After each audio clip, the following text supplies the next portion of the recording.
Hello, happy Friday. This is my Friday motivation.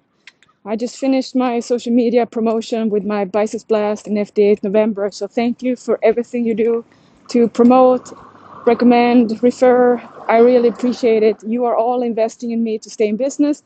You will go with me to, for me in my history, that you were here for me when I really needed you. And if you ever felt that I was there for you, thank you so much. All right. First of all, I want to rant a little bit about this obsession about sleep and sleep improvement and sleep optimal stuff. My whole life, I felt that I've always been dysfunctional in sleep, and it pisses me off to this day that apparently you can't thrive, you cannot function, you're gonna have all the bad health effects from having insomnia or not sleeping enough. Yeah, that's my whole life. I remember since I was 5, I've always been kind of a night owl and creative at night.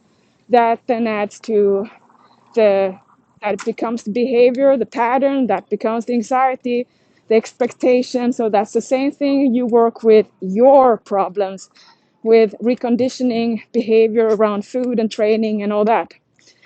So in my whole life of sleep cycles and all that, trust me, I have trained in all kinds of cognitive behavior therapy, sleep affirmations, everything that is a guided meditation, sleep thing, everything, whatever you have, it comes down to the fact that I can only work with meditation and I can only work it to be something that I will do forever. It's going to always be something that is a little bit of a weakness, that every time I'm under stress, that is what comes up, that triggers it.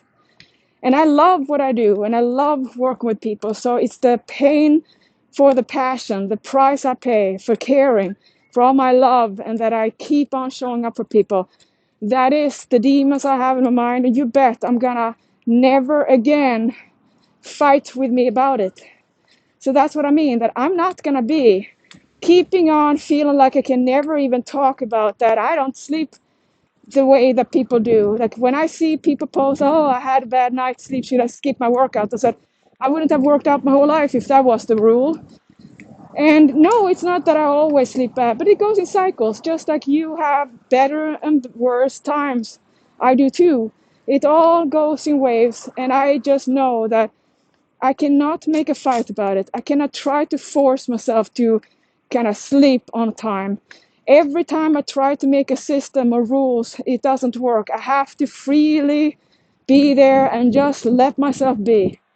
So it's a blessing in disguise because people like me who can always have too much energy, like we can always overcome fatigue, we can live on very little sleep and keep going. We're like perfect for military.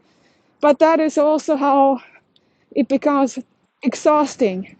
I am dreaming about those, 6 hours sleep in a row. That would be amazing. If I can build myself up to trust that I'm going to have sleep, that would be the same equivalent as you do not control yourself to this day around food. So we all have those things. And for me, I think it's a blessing in disguise that I have this challenge for myself because I can help so many people who believe and keep on listening how you're not optimal at health and how if you only sleep this and that, you're going to have this disease. It's the same psychologically warfare that I feel is about everything else. Every other fear I have to hold on to make sure that I remember I'm going to die. Yeah. So think about that. You look at me, you think that, oh, she must be sleeping perfectly, right? No, and I don't even remember when I had a regular so-called mainstream general sleep. And I'm not complaining about it, but at times I get a little angry and upset because I too want to have sleep. I would love to be able to have a nap, but on the other hand, it would mean that I would also drift away. I wouldn't work it as hard as I can because I would fall asleep. I don't. So my work dedication, my work ethic thrives that I have this so-called weakness, but it's also my superpower. I have too much love and passion. That's the price to pay. It's always like that in life. That the more you can love, the more you're going to notice you have to handle it. I just think that it got to me like one day I just decided that screw everything about this optimizing sleep. I'm doing the best I can. But I know I'm never going to be the perfect sleeper because that's not in me. I cannot be the perfect optimized person for everything. Once you start kind of mess up with your routine, your rhythm, good luck getting back on it. It's so deeply ingrained. And the reason why I don't make this into my daily struggle is when or if. What if I ever not gonna solve it? What if I'm always gonna have it comes and goes? Then it would be a whole performance act my whole life, thinking that, you know, I have to do this. What who says who? So what I do instead is I found yoga nidra meditation, which is a state between sleep and meditation. So it's like a higher state, but many people cannot do it because they fall asleep. Well, look at me. Blessing in disguise. I'm a super yoga nidra person. So I spend many nights like a Buddhist monk with 4 hours of meditation, and I don't fall into deep sleep. But I have all the energy anyway. So you bet it works. I can just imagine how I feel if I will have my days of more sleep. Like I look forward to in the future, the days when I have those. And I'm just going to be grateful because I can never expect it. Because it's so fragile in me because of the way my whole life adds up to the same summary of the way my mind works and the way I talk. And the thing is, I don't want to take my passion away. So I just accept this is what I do. But remember now, this whole sleep thing, the sleep obsession, everyone is talking about it. It's like it's the worst thing that you're not sleeping. It's almost like guilting everyone who's not sleeping. And then I wonder, do you just want us to all to be asleep so you can operate whatever you do behind our backs? I'd rather be awake, right? So, and then when I get this exhausted or feeling like, oh, I want to feel alive, you know, like I don't want to have to drag myself up because, you know, when you're so tired that you feel like you're just crawling. I still know I hit it like a beast when I do it. So I have trained myself to not give up. As in, I know I have faith in myself. I know this is just a state of mind. Why do you think all those quotes came from? You know, the tiredness is a state of mind and train hard like your life depends on it. I have to do that because I've always been exhausted. So all your things you want it to be the victim mindset of hypothyroidism and struggling. Yeah. No, you can't use it in my community because I have overcome it all. So I'm not using anything for myself as a reason to not do what I need to do. I see it as an opportunity to show the world that you're all fools for believing all myths. And you want to be close-minded. You don't want to be free. You don't want happiness. I want it all, so I find it my way. I don't give up. I find my way no matter what. I trust myself that I will never give up on what I love. I mean, I couldn't stay alive out of love because I've been that before and I was suicidal. I didn't want to live life doing what I didn't want to do.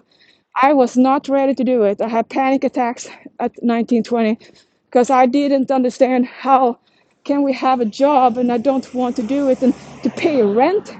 I was not supposed to come into this world, right? So anyway, never make yourself a victim about things that you can work on. We always have stuff. Don't fall victim for thinking you need to be optimal in everything. And if you're like me, a chronic, intermittent insomniac, think about it like a superpower. You don't have to solve everything. You don't have to be perfect in everything. You gotta just pick and choose what is the most important for you to fix and work on. And for me, I just know I'm an expert at everything sleep and insomnia and circadian rhythm. And all that knowledge helps my clients with insomnia or not, or sleep issues. So many of my clients benefit from me having issues to work on. I don't consider this problem. I consider them as opportunities or pro bliss. Yeah, pro bliss because a problem is a reason for me to learn. So that is why I have only positive and optimistic feelings, and I'm not gonna have the anxiety of, when you're just tired and you want to think about sleep and then you start to doubt if you're ever gonna do it. That's the mind of insomnia. And people who don't understand that, they don't get it. It's like the same thing with people who've never been on a diet. They're like, why don't you just eat less? Are you stupid? Like, eat less, yeah. that tell the whole obesity epidemic that they're all going to be lean. So there's so much ignorance, and so many want to be expert on things that they just have a story about how they want it. The people who put that out usually don't have anything of real experience except for what they wrote or they read in a little certification pamphlet. Now here's a garden thing that is loud. We're gonna have a little pause, I guess. Yeah, just let me walk by this. I can't concentrate. Now it's like a little segue to the next part of this story. So let me summarize it.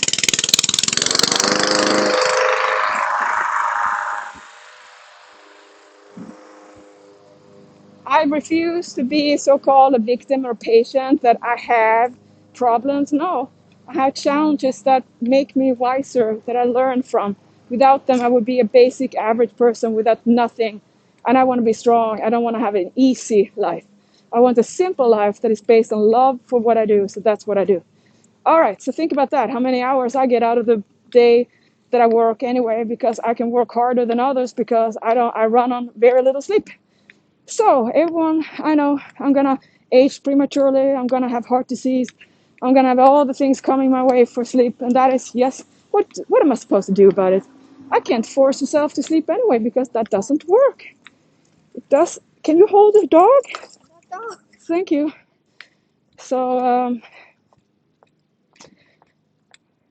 you gotta always think the positive way. And then when it comes to Pobo and how to actually not, how do you not regain weight after your fitness competition or a fitness challenge? How do you stay lean after you have lost some fat? I'm gonna make that a podcast after this one. I wanted to do it in one, but hey, you can't listen forever, so I'll shut it here and make a new one.